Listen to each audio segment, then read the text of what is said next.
بسم اللہ الرحمن الرحیم. السلام علیکم. میں سید عمران شفقت آپ کی خدمت میں حاضر ہوں. اور معاملہ ہم وہ جب لاٹو کھیلا کرتے تھے نا, تو وہ جب لاٹو جو ہے وہ ذرا دھیما ہو جاتا تھا تو ہم کہتے تھے کہ دماں دے اتے آ گیا. تو گیم جو کھیل جو لڑائی جاری ہے وہ دماں دے اتے آ گئی ہے.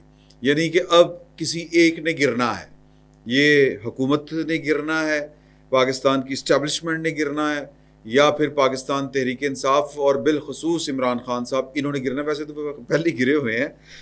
گرے ہوئے سے میرا مطلب ہے کہ جیل میں ہیں, دوسرا نہیں گرے ہوئے. تو یعنی کہ مصیبت میں ہیں سادہ الفاظ میں. کل پاکستان تحریک انصاف اپنے لیڈر کی رہائی یا 2-3 مطالبے ہیں ان کے, اور ان کو سمجھ نہیں آ رہی کہ اس کو نام کیا دینا, کہ آئین بچاؤ ملک بچاؤ. پہلے یہ خبر آئی کہ جی کہ عمران خان صاحب کی رہائی کے لیے, علیمہ بی بی کی رہائی کے لیے, عظمیٰ بی بی کی رہائی کے لیے, جو ان کی بہنیں ہیں ان کی رہائی کے لیے. اچھا, اگر ان کی رہائی کے لیے ہے تو پھر یہ جو جیلوں میں 9 مئی کے بعد سے پڑے ہوئے ہیں اور بڑے بڑے لیڈر پڑے ہوئے ہیں, ان کا کوئی نام لینے والا نہیں ہے. یہ بحث اپنی جگہ کے اوپر ہے. میں پہلے بھی کہتا ہوں کہ عمران خان صاحب کی مماثلت اس آپ باندری یعنی بڑی حد تک والی بات ہے, لیکن وہ ہوتی ہے. وہ کہتے ہیں کہ جب باندری کے پاؤں جلتے ہیں تو بندریا کے جب پاؤں جلتے ہیں تو وہ اپنے بچے اپنے پیروں کے نیچے لے لیتی ہے. تو خان صاحب کو اپنی ذات سے زیادہ کوئی چیز عزیز نہیں, نہ ملک نہ کوئی اور شخصیت, پیچھے بات ہی کوئی نہیں بچتی. تو کل کا دن بڑا اہم اس لیے ہے کہ ایک طرف جو پنجاب کالج کی جھوٹی خبر چلا کے, بے بنیاد خبر چلا کے جو ماحول کھڑا کیا ہوا ہے, اور اس کے پیچھے پاکستان تحریک انصاف اب تو کھل کے سامنے آ گئی ہے. آپ نے اگر قاسم سوری صاحب کے پڑھے ہوں ٹویٹ, آپ نے پڑھے ہوں وہ کیا ہیں جی, شہباز گل صاحب سے لے کے ان کے جتنے ایکٹیوسٹ ہیں ان سب کے پڑھے کہ اٹھ پڑا ہے اسٹوڈنٹ, جاگ اسٹوڈنٹ, نکل اسٹوڈنٹ, یہ کر دے وہ کر دے, خون خرابہ. میں پہلے دن سے یہ والی بات کر رہا ہوں. یہ فقیر آپ کے حضور روزانہ یہ عرضداشت پیش کرتا ہے کہ بھائی جان پاکستان کی ریاست کا آرڈر جب تک نہیں ٹوٹے گا خاک میں بدن, تب تک عمران خان صاحب کی رہائی کے امکانات نہیں ہیں. اور پھر جو فلاسفر ہیں ہمارے دانشور, اور جو عمران خان صاحب کی محبت میں یا پھر اپنی انا کی تسکین کے لیے وہ جو جھوٹ گڑتے ہیں, جو جھوٹ چلاتے ہیں, وہ بھی اپنی مثال آپ ہے. میں آپ کو 2 دانشور ہیں اسی طرح کے ہی ہیں جو میرا خیال ہے کہ کچھ تو نفرت ہے ان کی. ایک اچھا دونوں دوست ہیں. ایک دوست کی جو ہے وہ پاکستان پیپلز پارٹی کے ساتھ کم اور پاکستان مسلم لیگ نون کے ساتھ نفرت بلا کی ہے, تو وہ تو اس نفرت میں ہے. ایک جو دوست ہیں وہ صرف اپنی جو انفرادیت قائم رکھنے کے لیے, اور پھر وہ انفرادیت قائم رکھنے کے لیے جو انہوں نے بات چلانی شروع کی, بات کرنی شروع کی, تو اب تو معاملہ یہ ہے کہ اب معاملات انا کے ہیں, اور انا کے ہاتھوں ظاہر ہے سر کہ میں کوئی تاریخ کے کچھ حوالے ہیں میرے نزدیک, لیکن وہ چونکہ اسلامی تاریخ کے بھی ہیں تو وہ میں کسی کے ساتھ نہیں جوڑنا چاہتا. ظاہر ہے کہ میں نیگیٹو رول ہی جو ہے اسلامی تاریخ کے, میں ان کی طرف بات لے کے جانا چاہ رہا تھا, لیکن میں پھر بھی وہ والا نام نہیں لے رہا. تو جو انا ہوتی ہے یہ تو حق کی جو شناخت ہوتی ہے وہ ختم کر دیتی ہے. انا بندہ تو خدا کو بھول جاتا ہے اپنی انا میں, تو پیچھے یہ ریاست اور یہ اپنا ملک شلک جو ہے یہ کیا بیچتے ہیں. جو بندہ اپنی انا کا اسیر ہو جائے, عمران خان صاحب کا بھی کیا مسئلہ ہے, یہی مسئلہ ہے. تو وہ جو ہمارے دوست ہیں جو ایک انا کے اسیر ہیں اور دوسرے جو ہیں وہ نفرت کے شکار ہیں, وہ بیٹھ کے بتا رہے ہیں کہ جی کہ وہ خان صاحب تھے 2 دن تو جیل چ نہیں سڑے گئے, پچھلی 2 دن جیل میں نہیں تھے. سبحان اللہ, بلکہ تسی سارے آکھو سبحان اللہ. یار یہ اگر آپ تھوڑا سا غور کریں, یا یہ کوئی بھی ذہن جو ہے وہ تھوڑا سا اس بات پہ غور کرے کہ اس ٹائم جو آتا کا مقام آ چکا ہوا ہے وہ کیا ہے. وہ یہی ہے کہ پاکستان کی ریاست کو, پاکستان کی اسٹیبلشمنٹ کو, پاکستان کی اس وقت کی جو حکومت ہے 2-3 ایون کہ مولانا فضل الرحمان صاحب بھی ان میں شامل ہیں, اور مولانا فضل الرحمان صاحب جو ہیں وہ عمران خان صاحب کو وایا پٹنڈا گھیر رہے ہیں. یہ بات سمجھنے کی ہے, بڑی باریک کاروائی ہے. وہ لگ رہا ہوگا خان صاحب کو یا پی ٹی آئی کو کہ مولانا فضل الرحمان صاحب ہماری نمائندگی کر رہے ہیں, یہ سیاست ہے حضور. مولانا آپ کی نمائندگی کیوں کریں گے؟ مولانا صاحب جو ہے وہ آپ کے ساتھ وہ سلوک کریں گے کہ آپ کے 14 طبق روشن ہو جائیں گے جب آپ کو پتہ چلے گا. یہ باریک واردات کا پتہ بعد میں چلتا ہے. تو میں جو بات یہ کہہ رہا تھا کہ یہ اگر پاکستان کی ریاست، پاکستان کی بڑی پولیٹیکل پارٹیز، وہ تو جناب آپ کو لینے دینے کے اوپر اتری ہوئی ہے اس وقت. یہ جو آئینی ترامیم کا ڈول ڈالا گیا ہے، یہ کیا عمران خان سے ملاقاتیں کرنے کے لیے ڈالا گیا ہے؟ یہ میں ان دانشوروں سے پوچھنا چاہتا ہوں جو بڑا عجیب و غریب قسم کی گفتگو کر رہے ہیں. اور کچھ دانشور وہ بھی ہیں جو اس وقت ریاست کے ایکٹ کے اوپر بھی سوال اٹھا رہے ہیں. اچھا، انگلینڈ کرے ایک فیک نیوز کے اوپر کوئی کاروائی، 12 سال کے بچوں کو بھی سزا دے، ضعیف اور ہاؤس وائفز کو بھی سزا دے، تو ہم اس کی اگزامپل کہتے ہیں. کیا اگزامپل سیٹ کی ہے؟ ہمارے یہ سارے دانشور جو ہیں یہ کہتے ہیں یہ ہوتی ہے قانون کی حکمرانی. جب پاکستان میں اس طرح کی کاروائی ہو تو جناب وہ کہتے ہیں کہ یہ میٹر آف گریٹ کنسرن کہ آپ نے 250 بندہ ایک ہی شہر سے پکڑ لیا ہے. وہ نیچے ہماری دوست ہے نورین جنجوا، انہوں نے لکھا نہیں سر پھر دو ہر شہر چو پھاڑ لینے ہیں جی، کر لینے ہیں 250 جی پورا کر لینے ہیں. تو بات یہ ہے کہ بہت سے دانشوروں کی دانشوریوں کی کلی کھل گئی اور بہت سے جو صحافی تھے وہ اپنی انا کے اسیر نکلے، ان کا یہ بھی بھرم کھل گیا. تو اب ریاست جو ہے وہ اپنا راستہ لے رہی ہے، قانون اپنا راستہ لے رہا ہے. اور پاکستان سر، جن کو یہ لگتا ہے کہ پاکستان امریکہ برطانیہ ہے، چین نہیں، کوئی جاپان ہے یا پھر کوئی جرمنی ہے، وہ پولے بادشاہ ہیں. پاکستان جس خطے میں واقع ہے، یہ جمہوریت جمعہ 8 دن کی بات ہے. پاکستان یہ آزادی انگریزوں سے لی تھی. انگریز ووٹ ڈلوا کے آئے تھے پاکستان اور ہندوستان پر جو قبضہ کیا تھا.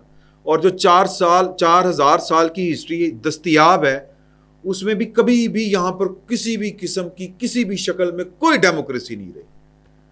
تو اس ملک نے اسی طرح ہی چلنا ہے. یہ وہ کیا کہتے ہیں، آتی ہے اردو زباں آتے آتے، یہ جڑ پکڑے گی جمہوری روایات، جمہوری سوچیں، جمہوری اقدار. یہ بھارت میں ذرا پہلے پکڑ لی کیونکہ وہ 2-3 نسلیں ہم سے زیادہ پہلے پڑ گئے تھے کسی بھی وجہ سے، ہم کسی بھی وجہ سے نہیں پڑھ سکے. تو پوائنٹ یہ ہے کہ وہاں پر جمہوریت جو ہے وہ اپنی جڑ پکڑ رہی ہے. پاکستان میں جمہوریت کو تو ہم ہر کوئی 10 سال بعد جو ہے وہ اس کا پودا اکھاڑ کے اس کی جڑوں کی کا آپریشن کرتے ہیں کہ یہ وڈا کیوں نہیں ہو رہا. تو اس طرح کا ملک ہے. یہاں پر پاور پالیٹکس اسی طرح کی ہے کہ جی ہم اس پارلیمنٹ کو نہیں مانتے. مولانا فضل الرحمان صاحب نے کہا تھا کہ یہ فارم 47 کی ہے، 45 کی ہے، اسی پارلیمنٹ سے کام چلانا پڑے گا. یہی پارلیمنٹ جو ہے وہ آئینی ترامیم کرے گی اور ہو رہی ہیں. لیکن وہ جو میں گزارش بنیادی طور پر کر رہا تھا کہ ریاست نے اب اپنے جو ہیں وہ آنے بھی دکھانے ہیں اور اپنے لمبے ہاتھ بھی دکھانے ہیں. کل کے دن کے لیے عمران خان صاحب نے یا ان کی پارٹی نے جو کال کی ہوئی ہے احتجاج کی، وہ احتجاج کریں. 100 بسم اللہ انہوں نے کرنا ہے، جس طرح کا بھی کرنا ہے. ایک بڑا وائز ڈیسیژن لیا ہے پنجاب حکومت نے، کیونکہ پنجاب میں انسٹیگیٹ کیا جا رہا ہے اسٹوڈنٹس کو. اور وہ دیکھیں نا کہ یہ پنڈی میں آج کام لگ گیا سر، بے پناہ کام لگا. یعنی کہ معاملہ یہاں سمجھ آتی ہے لاہور میں، اور اس کیمپس کی سمجھ آتی ہے جس کیمپس کی جھوٹی سچی کہانی بنائی گئی ہے. وہاں پر بھی بچوں کو نہیں پتا، اس کسی کلاس فیلو کو بھی نہیں پتا کہ میری کون سی کلاس فیلو جس کے ساتھ یہ ہوا ہے. لیکن پھر بھی کہ افواہ یار سمجھ آتی ہے. یہ اپنا پنڈی میں یہ کام شروع ہو گیا، گجرانوالا میں شروع ہو گیا، فیصل آباد میں، اس لیے کہ اس کے پیچھے پاکستان تحریک انصاف جو ہے وہ اپنا لچ فرائی کر رہی ہے. پوری اپنی جو فسادی وہ تربیت ہے وہ یا جو ان کا پورے کا پورا جو مزاج ہے اس کے مطابق وہ کام کر رہی ہے. اب تو یہ بات ڈھکی چھپی کسی سے رہ نہیں گئی.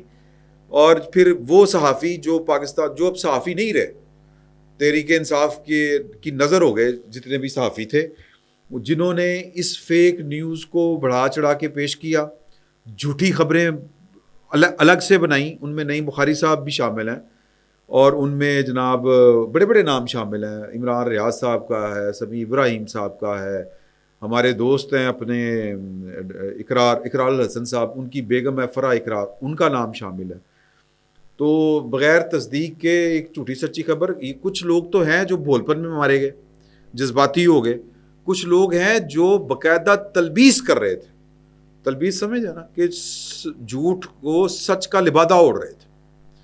تو ان کے خلاف مقدمات درج ہو گئے ہیں. اب اس کے اوپر بھی بہت سے صحافیوں کو جو ہے وہ مسئلے مسائل کھڑے ہو جائیں گے. آزادی اظہار رائے والا ایشو ہو جائے گا. میرا خیال ہے کہ یہ آزادی اظہار رائے والا معاملہ نہیں ہے یار. جھوٹی خبر جو پھیلانا ہے وہ کہاں سے آزادی اظہار رائے ہو گیا؟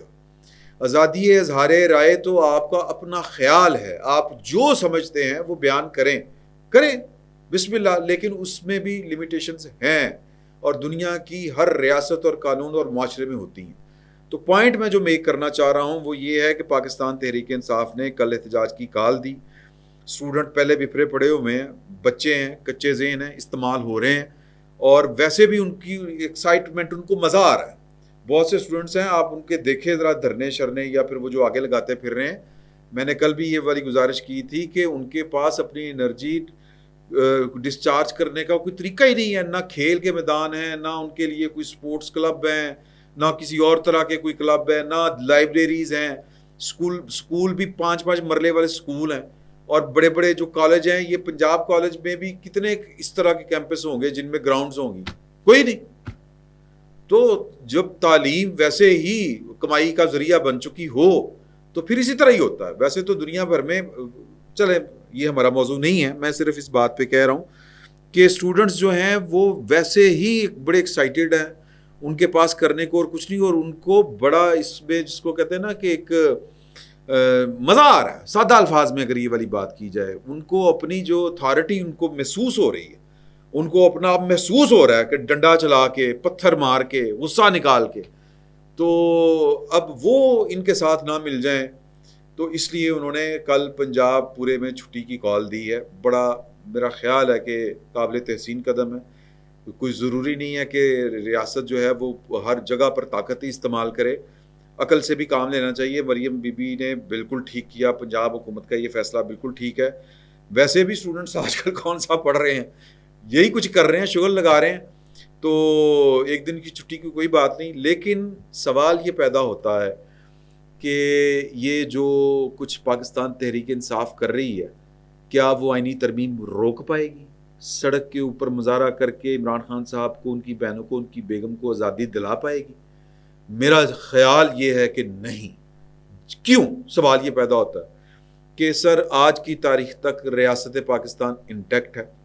ریاست کے ساتھ اس طرح لڑنا, سیاسی تحریک چلانا ایک اور معاملہ ہے.